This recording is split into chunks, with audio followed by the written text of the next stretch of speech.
ہمارے ہاں مسئلہ یہ بن گیا ہمارے اینکروں کو اور ٹی وی پہ بیٹھے بعض لوگوں کو توہین کی اب اس لیے تکلیف زیادہ نہیں ہوتی کہ وہ روز توہینیں کرتے بھی ہیں اور کراتے بھی ہیں۔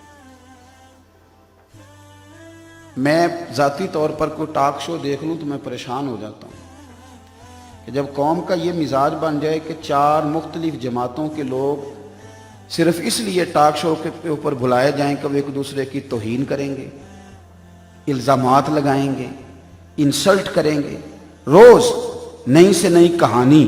کس کی عزت محفوظ رہنے دی ہے میڈیا نے؟ اللہ ماشاءاللہ، سارے میڈیا پرسن لوگوں کی میں بات نہیں کرتا، اچھے اچھے لوگ بھی ہیں، لیکن کیا ہم سمجھتے ہیں کہ اپنی طرف سے کوئی مسالہ لگا کے اتنا کسی چیز کو تیز کر کے پیش کریں گے؟ کس کی توہین کر رہے ہو؟ اپنے پاکستانیوں کی، اس وطن کے رہنے والوں کی۔ تو چونکہ ان لوگوں نے اب یہ سمجھ لیا ہے کہ یہ کوئی اتنی بڑی بات نہیں، کوئی کر بھی دے، کیونکہ بیچارے شیشے کے کمرے میں بیٹھ کر یہ باتیں کرتے ہیں، انہیں نہیں پتا کہ عام آدمی عام ہوتا ہے، اور تم جن کی بات کر رہے ہو نا، اور جن کے بارے میں فرانس نے معاذ اللہ جسارت کی ہے، وہ بیٹھے تو مدینے کی چٹائی پہ ہوتے ہیں، لیکن ان کے نام کی اذانیں عرش الہی کے قریب پڑھی جاتی ہیں۔ نبی پاک صلی اللہ تعالیٰ علیہ وسلم کی جو تعظیم ہے وہ ضروریات دین میں سے ہے، ضروریات دین میں سے۔ دیکھیں، یہ ٹیپ ریکارڈر کا والیوم ہوتا ہے، 1 نمبر کر لو، پھر 2 نمبر کر لو، پھر 4 نمبر، پھر زیادہ ہو گیا تو تھوڑا سا کم کر لو۔ انسانی آواز کا والیوم نہیں ہوتا۔ آپ مجھے کہہ سکتے ہیں کہ آپ اس وقت 6 نمبر پہ بول رہے ہیں؟ انسانی آواز کا اور کسی اور چیز کا حجم ہوتا ہے، کلو 2 کلو۔ میری آواز کا کیا حجم ہے جی؟ نہ پیمانے سے ناپا جا سکتا ہے اور نہ اسے کسی ترازو میں تولا جا سکتا ہے، لیکن قرآن حکیم نے جو ادب رسالت بیان کیا اس پر آپ غور کریں گے۔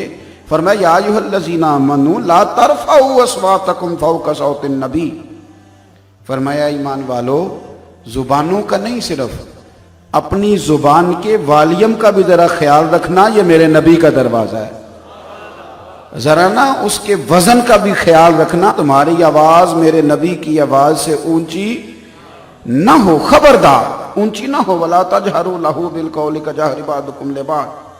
اور جس طرح تم آپس میں بات کرتے ہو نا چلا کے، میرے نبی کے سامنے اس طرح نہ کرنا۔ تو یا اللہ اگر ہو گیا تو کہا ان تحبط اعمالکم، تم نے اگر اس سے پہلے سارے حج کیے ہیں، ساری زکاتیں دی ہیں، روز تہجدیں پڑھی ہیں، تو یاد رکھنا تمہارے سارے اعمال ضائع ہو جائیں گے، وانتم لا تشعرون، اور تمہیں پتہ بھی نہیں چلے گا۔ اس لیے ہمارے بزرگوں نے بھی پتہ کیا رویہ اختیار کیا۔ حضرت عمر بن عاص رضی اللہ تعالیٰ عنہ فرمایا کرتے تھے، مجھے کائنات میں سب سے بڑھ کر جو چہرہ پیارا ہے وہ مدینے والے رسول کا پیارا ہے۔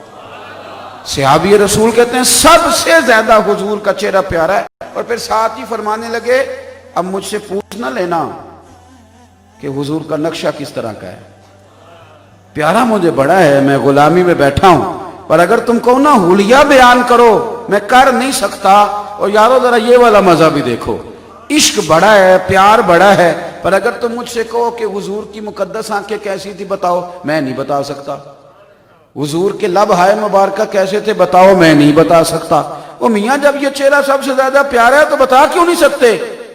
فرمانے لگے ساری زندگی اتنی جرت ہی نہیں کی کہ دونوں آنکھیں اٹھا کے جلوہ والضحیٰ کو دیکھ سکوں۔ وہ تو کبھی حضور نے چہرہ کسی اور کی طرف پھیرا تو ہم نے زیارت کر لی، ورنہ ہماری آنکھوں کی اتنی جرت، میں ویکھاں تے میرا یار نہ ویکھے، میں ویکھاں تے میرا یار نہ ویکھے، تے جے میں نہ ویکھاں تے او ویکھے، تے ایڈے نصیب کتھوں تتڑی دے، او میرے وچ ویکھن دے ویکھے، غلام فریدہ بوے یار دے مریے، پاویں ویکھے یا نہ ویکھے۔